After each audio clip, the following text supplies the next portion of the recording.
Dear students, इस video में ICSE class 10 का कॉम्पिटेंसी फोकस्ड प्रैक्टिस क्वेश्चंस में से क्वाड्रेटिक इक्वेशन के एमसीक्यूज को कवर किया है। ओके, तो लेट अस सी पहला क्वेश्चन क्या है।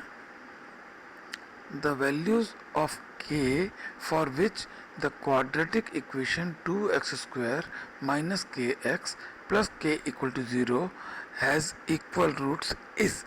अब हमें k की वो वैल्यू निकालनी है जिसके लिए हमारा ये क्वाड्रेटिक इक्वेशन के रूट्स इक्वल रूट्स हो जाएं। तो इक्वल रूट्स के लिए क्या होता है, हम लोग को मालूम है कि जो d है d की वैल्यू 0 होनी चाहिए। अब d जो है उसका मतलब क्या है, b स्क्वायर माइनस 4ac। तो बी स्क्वायर कितना होगा, माइनस के होल स्क्वायर माइनस 4 इंटू ए क्या है 2 और सी क्या है के इज इक्वल टू 0। अब इसको सॉल्व करके जो के की वैल्यू आएगी वही हमारा आंसर हो जाएगा। तो K square minus 8k is equal to 0। अब इन दोनों में से क्या कॉमन है, के फैक्टराइज कर देंगे, के इंटू के माइनस 8 इज इक्वल टू 0। ठीक है, अब इसका मतलब क्या है, के इज इक्वल टू 0 और K minus 8 equal to 0, that is इसका मतलब के इज इक्वल टू 8। तो के की वैल्यू 0 और 8, so option D is the correct answer. ठीक है, तुम अपना क्वेश्चन नंबर लिख करके ऑप्शन डी आंसर में लिखोगे। चलो नेक्स्ट क्वेश्चन देखते हैं। If x is equal to -2 is one of the solutions of the quadratic equation x square plus 3a minus x equal to 0, then the value of a is। अब हमें दिया हुआ है कि जो हमारा क्वाड्रेटिक इक्वेशन है इसमें x की वैल्यू -2 एक सॉल्यूशन है। One solution is x equal to -2। तो a की वैल्यू क्या होगी, तो हम क्या करेंगे, इस क्वाड्रेटिक इक्वेशन में x की जगह पे -2 पुट कर देंगे और फिर सॉल्व करेंगे a के लिए। चलो देखते हैं क्या आएगा। तो x की value -2 whole square plus 3a minus x की वैल्यू फिर -2 पुट करेंगे, सो इज इक्वल टू 0। ठीक है ना, तो इक्वेशन में जहाँ जहाँ x था वहाँ -2 पुट करके उसको सिंप्लीफाई कर देंगे और a के लिए सॉल्व कर देंगे। तो ये हो जाएगा 4 plus 3a plus 2 is equal to 0। तो ये हो गया क्या, 3a is equal to -6। 4 plus 2 6 है, उसका साइड जब हम चेंज करेंगे तो -6 हो जाएगा और जब दोनों साइड को 3 से डिवाइड करेंगे तो a इज इक्वल टू -2। अब यहाँ पे ऑप्शंस में देखेंगे a is equal to -2 is option number B. So option number B is the correct answer. ठीक है, चलो नेक्स्ट क्वेश्चन देखते हैं। In solving a quadratic equation, one of the values of the variable x is 233.356. The solution rounded to two significant figures is। अच्छा, अब significant figure में जब हम राउंड करते हैं इसका मतलब कि हमें most important two non zero digits को देखना है। जो सबसे ज़्यादा important two non zero digits हैं वो, तब उसके बाद राइट साइड में और लेफ्ट साइड में सब डिजिट्स को हमें 0 कर देना है। तो यहाँ पे देखो 233.356 है, 2 is 100 place, 3 is 10th place, उसके बाद में फिर 1th प्लेस और फिर डेसिमल प्लेसेस में है।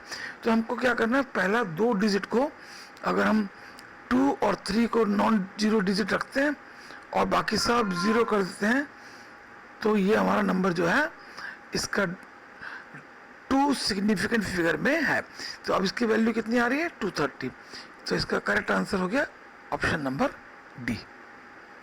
ठीक है, सिग्निफिकेंट फिगर्स के क्वेश्चन होते हैं। तो हमें दो maximum important non zero digits को देखना है, ठीक है। Next question, in the adjoining diagram AB is equal to x, by is equal to y and x minus y is equal to 7. Area of triangle ABC is equal to 30 centimeter square. The length of AC is, अब हमको AC का length निकालना है। क्या क्या दिया हुआ है हमको, AB x है, BC y है और इसका एरिया ऑफ द ट्रायंगल दिया हुआ है। और एक और कंडीशन दी है हमें x minus Y is equal to 7। तो देखो x minus Y is equal to 7, x minus Y is equal to 7 एक कंडीशन है। और दूसरा एरिया ऑफ द ट्रायंगल मतलब हाफ इंटू बेस कितना है y इंटू हाइट है x, this is equal to 30 centimetre square. तो अब हमको क्या करना है, इन दोनों को की मदद से हमें अपनी एक वैल्यू वेरिएबल को सब्स्टिट्यूट करेंगे दूसरे में। तो यहाँ से हमको मिल रहा है x is equal to 7 plus Y, और इस x की वैल्यू को हम इसमें अगर पुट करते हैं तो क्या मिलेगा, 1/2 into Y into 7 plus Y, x की जगह पर हमने 7 प्लस वाई पुट कर दिया इज इक्वल टू 30। अब इसको देखेंगे तो इसको सिंप्लीफाई करने से हमें क्वाड्रेटिक इक्वेशन मिलेगी और उसको सॉल्व करके हमको y की दो पॉसिबल वैल्यूज मिलेंगी। तो यहाँ पे देखो दोनों साइड को 2 से मल्टीप्लाई करेंगे तो ये हमको मिलेगा 7y plus Y square is equal to 60। अब इसको सॉल्व करेंगे, इसको स्टैंडर्ड फॉर्म में लिख देते हैं हम लोग, Y square plus 7y minus 60 is equal to 0। तो क्या आप इसको स्प्लिट करेंगे मिडिल टर्म को तो क्या होगा, 7 का इसको सॉल्व करने के लिए तो ये हो जाएगा 12 माइनस 5, 7y को हम 12y minus 5y minus 60 equal to 0। तो आप फैक्टराइज कर सकते हैं इसको, ये हो जाएगा y प्लस 12 माइनस 5 यहाँ से कॉमन निकालेंगे तो फिर यहाँ बचेगा y प्लस 12 और इज इक्वल टू 0, ठीक है। इसके बाद में फैक्टराइज फॉर्म हो जाएगा ये y plus 12 into y minus 5 equal to 0।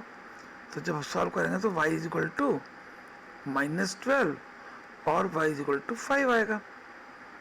अब y इक्वल टू माइनस 12 तो हो नहीं सकता क्योंकि साइड कोई भी बी सी इज y ना, तो साइड तो नेगेटिव हो नहीं सकते, इसको नेगलेक्ट कर देंगे, छोड़ देंगे। तो y इज इक्वल टू 5 आ गया। तो हमें लेंथ ऑफ AC निकालना है, उसके लिए हमें x और y दोनों वैल्यू मालूम होनी चाहिए। y की वैल्यू 5 आ गई है तो यहाँ पे x की वैल्यू, इसमें y की वैल्यू पुट करेंगे 5, तो 7 प्लस 5 कितना हो जाएगा, ये हो जाएगा 12। तो हमको x की वैल्यू 12 मालूम है और y की वैल्यू 5 मालूम है। तो इस केस में AC निकालने के लिए अब पाइथागोरस थ्योरम का यूज कर लेंगे। तो AC is equal to under root 12 square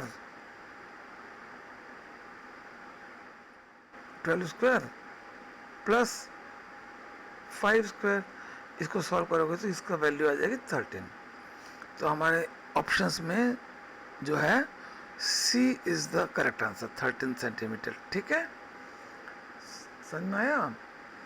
इस तरीके से कोई भी क्वेश्चन हो उसको बड़े अच्छे से सोच समझ के करो। बस इस किसी क्वेश्चन में थोड़ी कैलकुलेशन ज़्यादा हो जाती है, अदरवाइज MCQ क्वेश्चंस में मिनिमम लिख करके क्वेश्चन हो जाता है।